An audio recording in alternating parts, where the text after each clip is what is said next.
Welcome, everybody. We usually play this into the Chime CRM community, not the Chime Bank community. Chime CRM community. Randy is at the Chime headquarters. Yes, sir. Brett is at an amazing coffee shop with great coffee, and he's alive. A barista that never moves. That's right. And he's alive. He's alive this week. I'm alive. He had a plane crash, and he freaking survived it. I feel like death is never going to catch up to you, Brett. They say I'm like a cat. Apparently, I only have 9 lives, though. I think I've burned like 8 of the 9. Dude. So I should probably start being careful. You're nuts. Well, look. Yeah, maybe slow down on the plane crashes. Maybe let's not do any more of those. Dude. And if you guys are wondering what happened, go to Brett's personal Facebook page. You can see the airplane. Off. Oh, you took it off? I had to. The guy that I was flying with was like, "Yeah, we need to take that down." I'm like, okay, so that's down. But if you guys want to see a picture here real fast, I can't share this many other places. So give me just 1 second here. I'll share my screen, and then we'll get started with. And then we'll get started. But if you guys want to see what it looks like to be in a plane crash, long story short, we were left with 2 really bad options. And we picked the best of the 2. So that is what is left of the airplane. It was a friend of mine's plane. He was in the back seat. I was in the front. Engine quit at 400 feet. And this is what we were faced with. So when you're faced with that kind of situation, it's what you do. So there you go. That is the plane wreck. I love that. Well, dude, glad you're alive. And thank you. I think it's we're going to correlate that into what we're talking about here with real estate and just the whole process. But let's start with a simple cost per lead, man. I think that it's one thing that agents don't understand how to calculate that and how to be able to use that to decide, well, should I do Google PPC? Should I do Facebook lead ads? Should I do Zillow Realtor.com? Or where should I start based on that? Right. Where do we start based on that? I think what everybody needs to do is they need to take a step back. Okay. And I mean this, everything I'm going to say today may come off kind of, it may push a boundary that some people are not comfortable with. Everybody in this industry has been taught lead, cost per lead, cost per lead, cost per lead, cost per lead. Yeah. And the problem with that is you're only looking at a very small part of the equation. And the equation that you're supposed to be looking at as a business owner, and all of us in real estate, doesn't matter if you own the brokerage, if you're on a team, if you're a new agent, doesn't matter. You are an independent contractor. You are a business owner.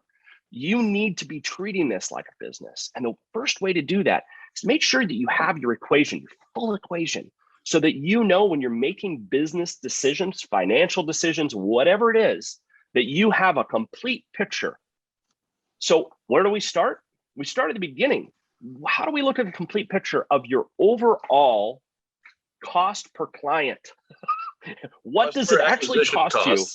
Yeah, what does it cost you to acquire a client and close the client? Because if you can do that, you can start refining everything else, and you'll find out cost per lead is like the lowest priority thing you should be paying attention to.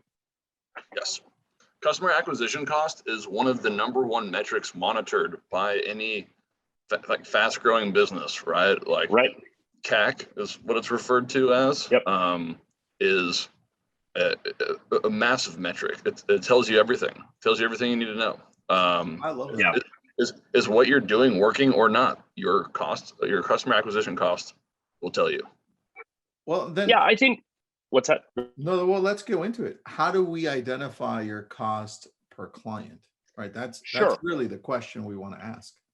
So it's a multivariable equation that we have to look at. And there's certain things that have to be taken into account, right? Do you have an ISA? Do you have a team? Where are your costs going? So what we do is we take all of our costs that each one of those clients touches, and we add that into the equation. Does that make sense? So you take your, let's say you make a $10,000 commission, okay? Think about that number for a second, $10,000 commission. Does a $200 lead really impact that very much? Well, no, but we'll get to that in a minute. So you take that, then you put in your split into that. You probably have a split with your broker, unless you are the broker. Then that looks already better. If you have a team, now let's take a split out of that. Now let's take, do we have an ISA department? How much are we paying that ISA? You have to add all of those things into your equation. And everybody asks me, like, why do I love Chime so much? Because they take my cost per lead and my cost per client and my cost per closing, and they reduce all of that. So anywho, we have to add all of those variables into the equation. I love when people tell me they get $1 leads on Facebook, and I go, that is so cool. I'm so happy for you. My question for you, how many of those does it take to convert one client?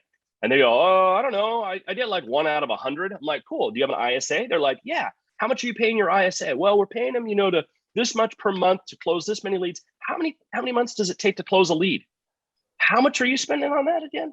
And then you start looking at that cost per client, and that cost per client has grown.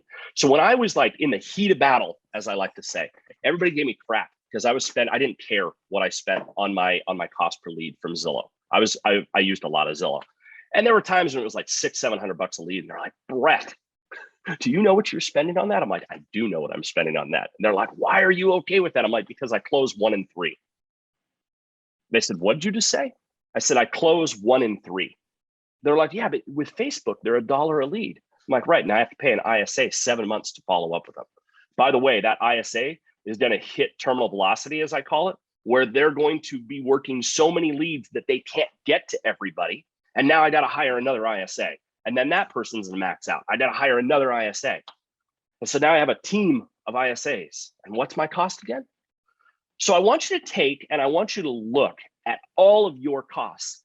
And the biggest cost that most people miss, and this is the best one, what are you worth? What do you get paid an hour? And I've done this to people before, and I said, hey, I want you to calculate out what you make an hour after your net, like take your net proceed and what are you making an hour? And I've had one person call me and they're like, dude, I'm going to go work at McDonald's because I make $8 an hour in real estate. Dude, there you go, man. I'm glad you took it there so that people understand that it's not just the cost per lead that everybody's talking about. Look, I got $1 a lead, like you said, from Facebook, right?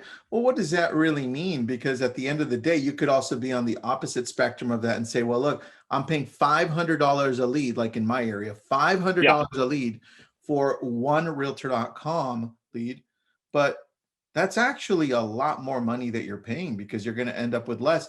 This is why when we look at these mega agents, the numbers on the back end, and you look at how much they're making, how much they're netting, they end up netting sometimes less than their top agents. Tristan, you hit the nail on the head. I'm not going to tell you which agent this is, but I'm going to tell you that there is a very well-known, very, very well-known top agent in California that is making $25,000 a year with a very large team. They have a huge team. His take-home pay at the end of the year is $25,000. Dude,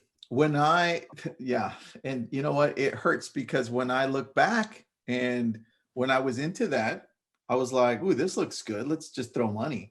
And then I saw my net and my wife's like, what are you doing?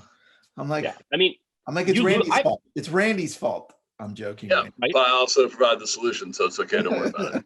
Also, that hat is sick, by the way. I want one, Tristan. Dude, this is the prototype. Gray. The prototype. Okay. It's sick. It looks sick.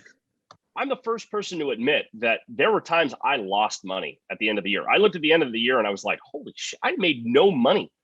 How did that? I closed how many deals? And I walked away with it. And that's when I really had to sit down and go, okay, wait a minute here. I'm missing something of this equation. And so I took and I actually sat down and I took an Excel spreadsheet and I added all of my costs. And I looked at it and I said, you know what? These $3 leads that are on Facebook that I'm literally getting thousands of, they're costing me money. I'm not making money on those. Those are costing me money in the long run.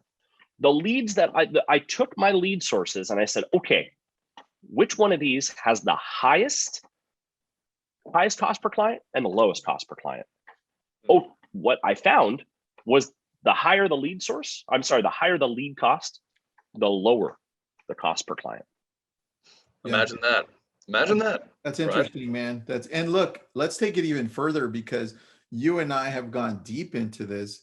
And now when we look at all of the leads, right, that we've gotten, regardless of where they're from, we're able to capitalize on them long term because we have retargeting, right? Yep. Now it changes the game, and it can even up over a year, 2 years, 3 years, because we're not letting go. We have the systems in place to be able to say, hey, you know what? That lead, hey, we're still here, right? And we're showing up on Facebook, Instagram, and everywhere else. So let's talk about that, Brett, because sometimes that's forgotten as well. I think the thing that most agents, I mean, there was some statistic, and I don't have it in front of me where I am today. I don't have it in front of me. There's a statistic that you look at how, 80% of clients loved working with the agent that they work with. And something like 17% use that agent again. Yeah. 17% use that agent again. And it's one of those things where that is an R stat. And I don't think I got the numbers exactly right. Please don't quote me on that, but it's very close to that. It's below 20%. It's below 20%, below less than 20% of people use the second, or use the agent they used the first time on their next purchase, even though like over 70% said they enjoyed their experience with the agent. Right. So my question for you is, okay, great. If you can get a lead, let's say, let's just go hairball here. It's $1,000 lead. $1,000 lead. Your cost per closing on that, to close that client, let's say you're $2,000. Guess what though? Let's say that you stay in front of them. You use a little retargeting on them. You stay in front of them. You check in with them occasionally. Instead of having that ISA calling all those new leads, you hire an ISA to reach out to your old leads and stay in touch with them. Send them cool stuff. Be part of their life. Be part of the community. Okay, let's say, for example, that person gives you one other transaction. What's your cost per lead just do? What's your cost per closing just do? What if that person goes and sells their house in 3 years and then they buy another one? What happened to that cost per lead, and what happened to that cost per closing? What I tell people, I don't care what you spend per lead. It means nothing. If you can build a long-term follow-up solution to stay in front of people, to be top of mind, to be in front of them on Instagram, Facebook, on all the retargeting possibilities. If you use things like Chime, I love Chime. So if you use Chime and you say, hey, I'm going to put you on a market update to keep you updated on your real estate investment, and you stay in front of them with market reports and keep them informed of where their site or their house is and how their investment is doing. Now, all of a sudden, you're staying in front of them long term. Your cost per lead, your cost per closing, it's all starting to get wiped down a little bit. Yeah. So what I tell people is get in front of people, stay in front of people. And if you can do that, and you can do that well, stop focusing so much on the front side of things and getting analysis paralysis. I mean, if I had analysis paralysis, I'm going to be honest with the three of you, or the two of you, I wouldn't be sitting here right now. If I had analysis paralysis 5 days ago, I'd be sitting in the trees, probably in a casket right now. You can't have analysis paralysis. You have to make a decision. You have to stick with it. So here's the deal. Focus on cost per closing. Find out your costs. Then you can start focusing on where your lead sources are that are giving you the fastest closings and the lowest cost per closing. But you got to track it. That's the key, right? Oh yeah. Oh, do you ever? But it's easy to do. I mean, seriously, I people tell me all the time, like, Brett, I don't have time. Dude, you have time to put all your, dude, tax time. You all pay taxes, right? Yeah. So during tax time, take all of your costs and add those in. Now you can go, okay, look, whenever a lead comes in, I'm closing, let's say it's Facebook. I'm closing 1 out of 100. What happens to the other 99? Who's following up with them? What's it cost to follow up with them? Some people say, oh, it's costing me X number of dollars a month. I have an ISA. Great. How long is that ISA going to be able to follow up with all the new leads that come in and all the leads that are already in the database? And for most agents that are bringing in about 30 leads a month, that number is 17 months. 17 months before that ISA is no longer effective. Dude. Then guess what? You're going to hire another one. 17 months later, you're going to hire another one. And if you're like, oh, I don't need to do that, that ISA is no longer able to follow up with everybody that's coming in. I mean, also, we were talking about this earlier, and this was last week, but when we bring up ISAs, we forget that that's a position that they burn out from, because it's consistent picking up the phone. It's a tough job. It's a very tough job. It is, man. There aren't a lot of people who want to be career ISAs, right? Right. So you essentially hire an ISA knowing that soon you'll either be replacing them or they won't be able to keep up, like Brett's saying, right? So that if you love having turnstile. If you love having an ISA, if you love having one and it helps your business, I'm all for it. But here's what I challenge you with. Have that initial scrub done by automation. And once they make it past the initial scrub, then hand them over to your ISA. Have that ISA calling past clients. Have that ISA doing business that is going to get you more business from the deals you've already done. I challenge people to do that, because an ISA is a great position if you can keep one in-house. Everybody's using overseas ISAs. I'm still not a huge fan of it because there's a lot of local knowledge. One of my favorite people of all time, I hope he's watching this, Jason Samard. He built like the coolest client care program I think I've ever seen in my life. That dude is a genius. He has everybody in-house. They love it. They are treated, his client care team, they're ISAs, but they're so much more than that. And they do a great job. But my point is, use a little automation in there to do that initial scrub. Chime has great automation. The initial scrub is great. Follow up with the people that need your attention. Make sense? I love that, dude. And you know what? We should interview the guy you just brought up. Yeah, Jason. Yeah, let's bring him on again. Okay. I like that you said that. So in regards to how Chime works into this, because now you're bringing automation into it, right? Yeah. I know some people are like, well, AI is going to screw it all up. They're going to jump in at the wrong time. They're going to say the wrong thing. I hear this all the time, right? I know, me too. And it's like, okay, cool, but you're only working with like 5 clients and you only have 100 in your database. So I get it, right? It's different when you're trying to go for volume and you have a massive team, a brokerage, you're getting thousands of leads a month, right? Then it's a little different, right? So can you take me through how you use AI? Because a lot of the people out there just don't get it. Sure. I'm a believer that AI is totally the future, and it is a total game changer for everybody. And here's my reason. I call it buying your time back. Okay, so let's say that you get 5 leads a week and you have, let's say, a couple hundred leads in your database. Every real estate agent wants to be able to go do stuff. And some of you have built really great lifestyle businesses. I was not a lifestyle guy. I was pardon my language, I was a balls to the wall, just work until I'm dead, sleep in the office. I'm cranking as many leads as I can. And I burned myself out. I mean, I'm going to be totally honest with you. I burned myself out. You can only do that for so long. Mm-hmm. I wanted to be able to go to a soccer game. I wanted to be able to go grab a beer with a friend. I wanted to spend time at home. Like, I call it buying your time back, because everybody says speed the lead, right? Lead comes in, boom, pick up the phone. Lead comes in, boom, pick up the phone. Here's the deal. Automation can handle that, because let's say that 1 out of 10 is actually a good lead.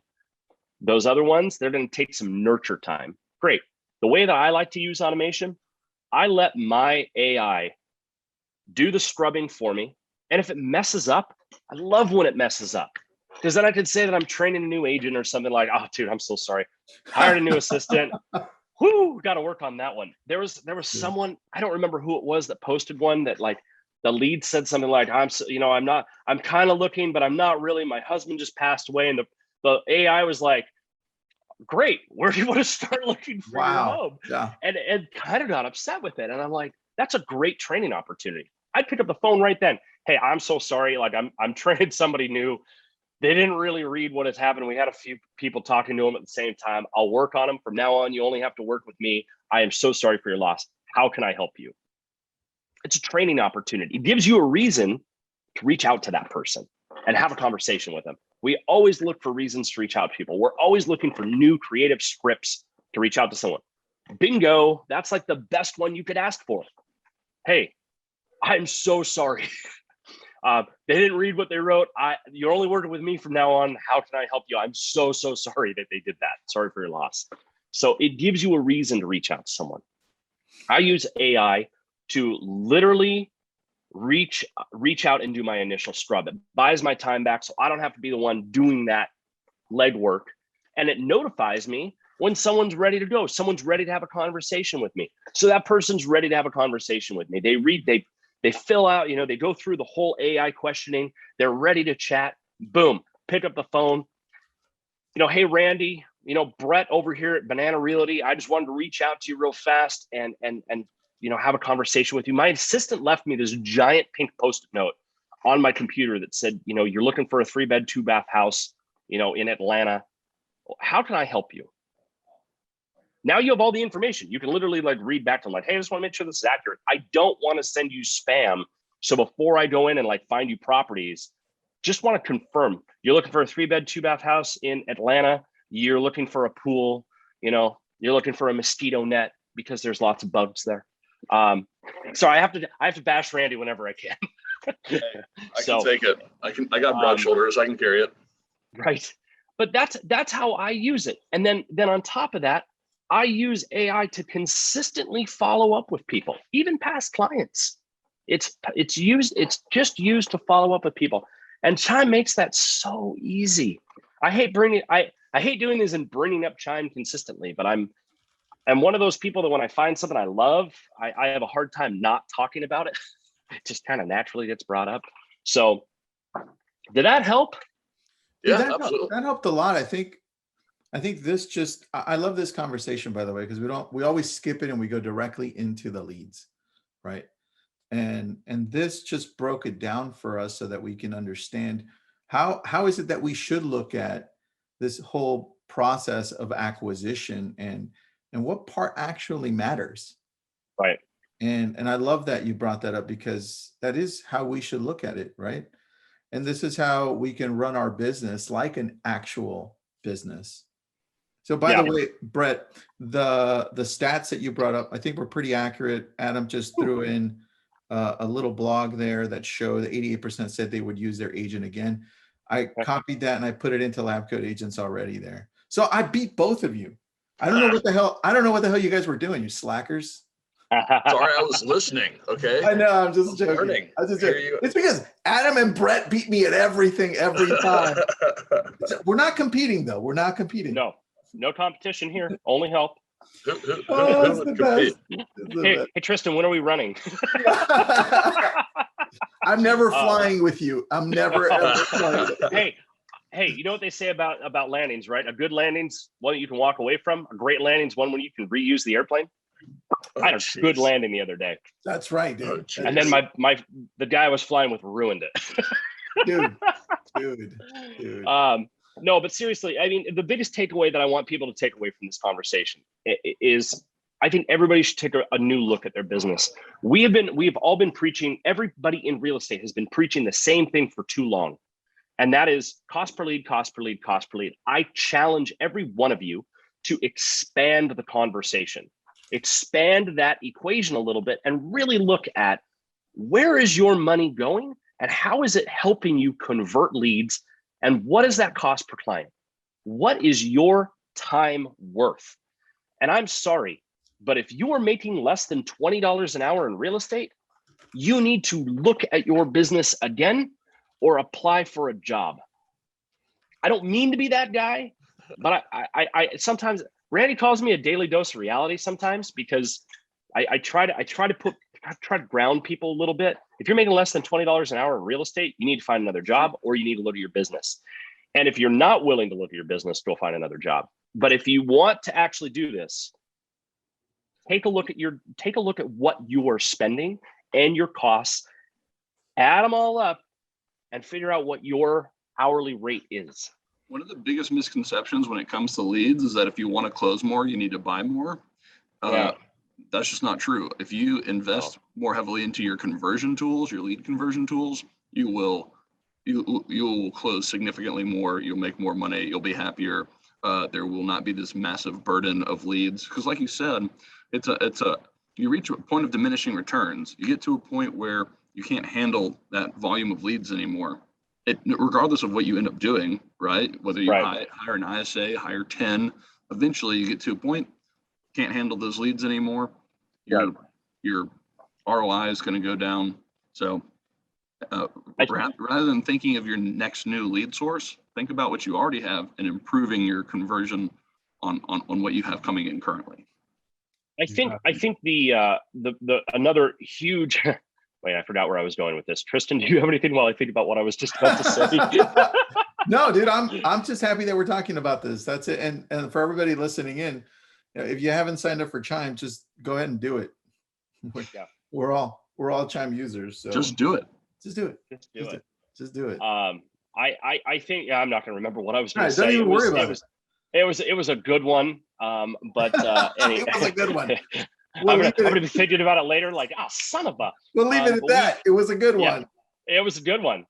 We need to do this again. We need to keep this conversation going. Yeah. And here's what it was. I mean, really, I see so many people that they go look at the Real Trends top 250. I made the Real Trends top 250, and I did the same thing. I looked at everybody else on the list. I'm like, how do I do that? Here's the deal. Don't look at everybody else's business. The beauty about actually knowing your cost per client, your cost per closing, knowing what your business is doing, don't try to run everybody else's business. Find something that works for you and do it. And stop trying to, everybody's like, I want to run a mega team. Good luck with that. Because I'm going to tell you right now, I tried it. And when I walked in the office and went, holy crap, look at my overhead, I stopped wanting to do that. I try to tell people run lean, mean, so you can make changes quickly. When I got big and bulky, I stopped being able to make quick changes. I stopped being able to be nimble and on my feet. I like being nimble. I like being on my feet. I like to be able to dodge left and right. When the market shifts, I like being able to make a shift. The bigger you get, the harder it is to do that. So what I tell people is look at what you have going. If you have a team of like 27 ISAs, maybe let like half of those go and implement automation.